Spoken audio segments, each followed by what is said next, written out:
I'm Patrick Obrien, Executive Director of the Concrete Sawing and Drilling Association, CSDA, in the U.S. CSDA is an association that's been in existence since 1972. We have 500 member companies, contracting companies, manufacturers, suppliers.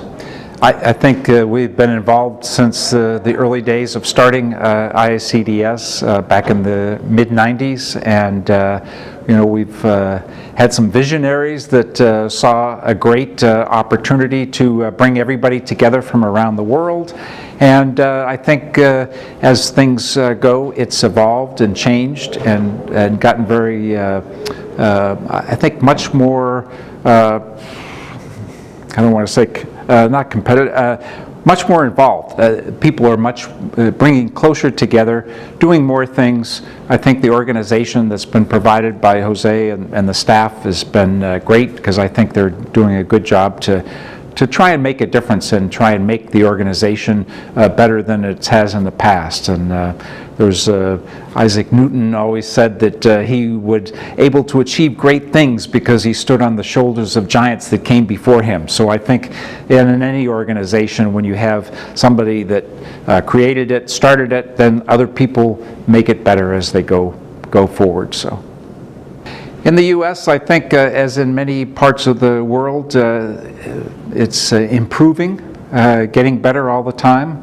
I think it's also a very competitive market, continues to be very competitive, very price sensitive. And then I'd say changing. There was a time when sawing and drilling contractors, all they did was saw and drill. And those days are no longer.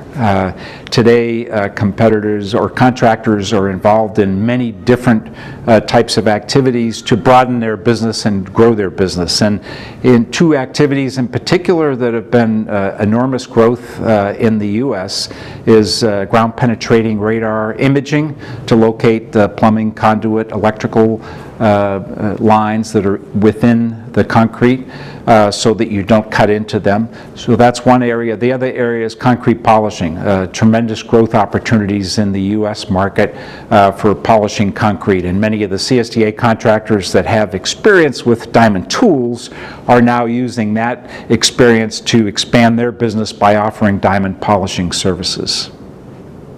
I think, as we discovered or talked about this morning, we are such a small industry that to try and do things on our own within an individual country, even if it's a country that has many contractors, participants like Germany or the U.S., there's only so much we can do, because you're operating in a construction industry that is very large, very extensive, and so I think that the value in IACDS is which is what it was when we started IACDS, is that by bringing a lot of the smaller industries together and doing things on an international basis, we have a much better opportunity to grow our businesses, to make the businesses more effective in terms of what they do, and ultimately to sell more services. And that's what we're all trying to do, is trying to figure out what we can do to do better to serve those architects, those engineers, those general contractors, those governments that are trying to or could hire a CSDA contractor, an IACDS contractor from around the world.